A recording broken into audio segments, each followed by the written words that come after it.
on the Saturday market trip.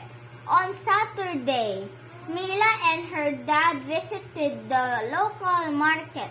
Stalls brimmed with fresh fruits, colorful crafts, and fragrant flowers.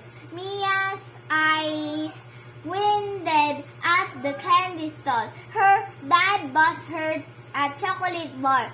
They left the market, Mia nibbling her treat, excited for the next visit. Questions. Question 1. Who did Mia go to the market with? Her dad. Question 2. Name 2 things they saw at the market. Colorful crafts and fresh fruits. Question 3. What caught Mia's eyes at the market? Candy stall. Question 4. What did Mia's dad buy for her? A chocolate bar.